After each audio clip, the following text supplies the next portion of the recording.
सबसे बड़ी breaking news आ रही है कि जेडीयू के साथ एलजेपी अपना गठबंधन तोड़ सकता है। बिहार में विधानसभा चुनाव 2020 में होने वाला है और एलजेपी जेडीयू के बीच में जैसे तनातनी चल रही है, उस हिसाब से एक सोर्स के हिसाब से हमें इंफॉर्मेशन मिला है कि जेडीयू और एलजेपी के बीच में इतनी बात बढ़ गई है कि 2020 विधानसभा चुनाव साथ में लड़ने को तैयार नहीं है। तो एलजेपी और बीजेपी जेडीयू के बीच में कुछ ऐसी सरकत हो रही है जिससे आने वाले समय में बिहार की राजनीति अलग ही फॉर्म में आएगा। नमस्कार, ए स्पेस के स्पेशल बुलेटिन में आपका स्वागत है। बिहार विधानसभा चुनाव 2020 के इसी महीने और अगले महीने तक होने की तारीख आ भी जाएगी। बिहार विधानसभा चुनाव में गठबंधन की बात की जाए तो एक तरफ है महागठबंधन और एक तरफ है एनडीए गठबंधन। एनडीए गठबंधन जिसमें जेडीयू बीजेपी एलजेपी है, लेकिन क्या आने वाले समय में एलजेपी जिस हिसाब से अपने आप को अलग तरह के फॉर्म में दिखा रहा है, तो क्या वो बीजेपी और जेडीयू के साथ बने रहेगा?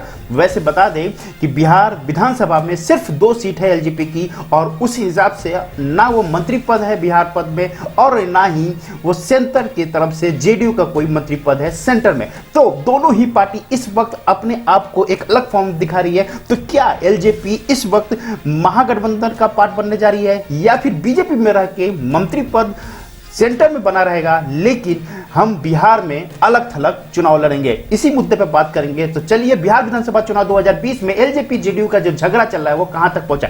सबसे पहले बताते हैं कि बात वहां से शुरू हुई थी जहां पे कालिदास सूरदास की बात हुई थी। एक ट्वीट ने कालिदास बना दिया था चिराग पासवान को और सूरदास बना दिया था लल्लन सिंह को। बिहार विधानसभा चुनाव में ये तो बात आपको भी पता है कि इस तरह से बातें होगी तो बिहार विधानसभा चुनाव थोड़ा सा टफ होगा। लेकिन बिहार में एनडीए में घमासान किस बात का है? एलजेपी बहुत दिनों से जेडीयू के अगेंस्ट में बात हो रही थी, बेरोजगारी, कोरोना और साथ में चुनाव की बात को लेके। और ये सब जानते हैं कि ये कारण क्या है, सबसे ज्यादा सीट जीतना, मंत्री पद लेना, उप मुख्यमंत्री बनना या फिर मंत्री ही बन के देश की सेवा के जगह पे बिहार के लिए एक अलग राजनीति मोर्चा तैयार करना। बिहार विधानसभा चुनाव 2020 के इस प्रथम संकर जहां पे लालू, नीतीश और रामविलास पासवान का खेमा कमजोर होते हुए दिख रहा है और अब उनकी पूरी ताकत उनके युवाओं पे आ जा रहा है, जिसमें रामविलास पासवान के चिराग पासवान आ जाते हैं, नीतीश कुमार 2025 के लिए बस बने हुए हैं। उसके बाद तो डेफिनेटली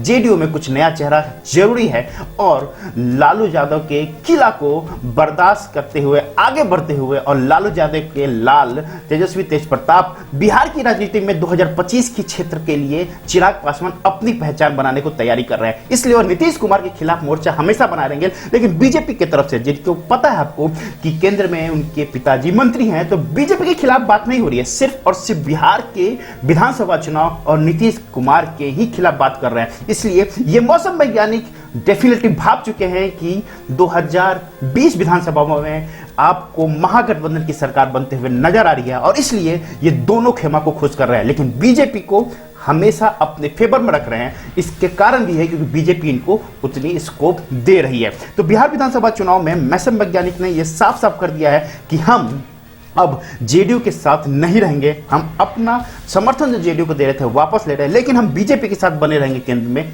ये एक अच्छा तेवर दिखाते हुए एक अच्छी राजनीति की सूझबूझ भी दिखाई है। एलजेपी के एक और बात है सबसे बड़ी कि एलजेपी अकेले चुनाव लड़ता तो कितनी सीट जीत के आएगा। पिछले बार आपको पता है कि 2015 में वो 40-42 सीटों पर चुनाव लड़ा था और मात्र 2 सीट जीता था, जबकि उस वक्त जेडीयू इनके साथ नहीं था। चिराग पासवान वैसे भी पसंद नहीं कर रहे नीतीश के एजेंडा और इसके पीछे 100 कारण है। उसमें से एक कारण ये है कि वो मैक्सिमम सीट चाहते हैं और बिहार की राजनीति में थोड़ा एक्टिव होना चाहते हैं। एक्टिव मतलब कि अब वो सत्ता की चाबी चाह रहे हैं, सत्ता उनके इर्द गिर्द घूमे और इसलिए उनको इसके पीछे 100 कारण है। उसमें से एक कारण ये भी है कि चिराग पासवान को पता है कि बीजेपी के पास कोई बड़ा चेहरा नहीं है। नीतीश जब भी हटेंगे तो डेफिनेटली एक नया चेहरा और एक जुझारू चेहरा और एक फ्रेश चेहरे की जरूरत है और उस वक्त बीजेपी इसको प्रोजेक्ट करे और इसलिए चिराग पासवान इतनी तालमेल और साथ में इतनी पॉलिटिक्स कर रहे हैं। बीजेपी जेडीयू गठबंधन में एजेंडा साफ है कि नीतीश कुमार को कंट्रोल में नहीं किए तो उनकी वैल्यू नहीं रहेगी। इसलिए इस वक्त एलजेपी इतना ज्यादा पॉलिटिक्स कर रहा है नीतीश कुमार पे। वैसे भी ये तो रूल रेगुलेशन ही बताता है कि बड़े नेता को कैप्चर किया जाए ताकि आपकी पहचान और बड़ी हो जाए। इसलिए नीतीश वर्सेस चिराग पासवान बना हुआ है 2020 विधानसभा चुनाव में भी। दोस्तों, अब सवाल उठता है कि बीजेपी जेडीयू और एलजेपी का क्या नया स्टेप होगा। एलजेपी डेफिनेटली बीजेपी जेडीयू के साथ चुनाव तो नहीं लड़ने जा रहा है 2020 में, और इसके कारण हजार हैं। उसमें से एक कारण यह भी है कि इसको अपनी पहचान बनानी है और लंबे रेस की सोच रहे हैं, तो 2025 के लिए खेल खेला जा रहा है। तो अब बात होती है कि कौन कितने सीटों पर चुनाव लड़ेगा, क्या हो सकता है एलजेपी का नया प्लान।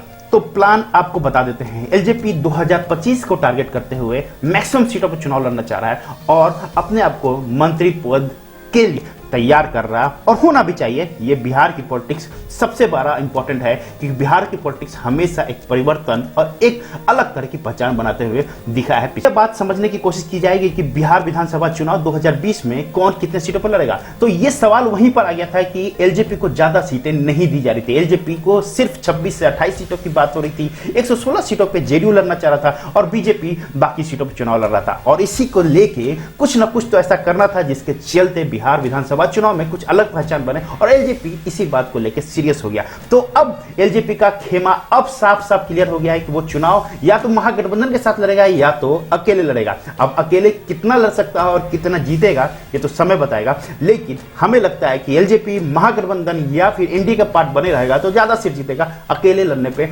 डेफिनेटली नुकसान होगा, लेकिन नुकसान किसको होगा? नुकसान होगा बीजेपी जेडीयू गठबंधन को। तो प्लानिंग क्लियर है महागठबंधन का। दोस्तों ये वीडियो आपको कैसा लगा कमेंट बॉक्स में अपडेट कीजिएगा, लाइक कीजिए, शेयर कीजिए, सब्सक्राइब कीजिए, बेल आइकन को जरूर प्रेस कर लीजिएगा। हमारे तरफ से जो भी नए वीडियो का नोटिफिकेशन आपको जरूर मिले। मिलते हैं अगले किसी नए टॉपिक के साथ, तब तक के लिए वंदे मातरम।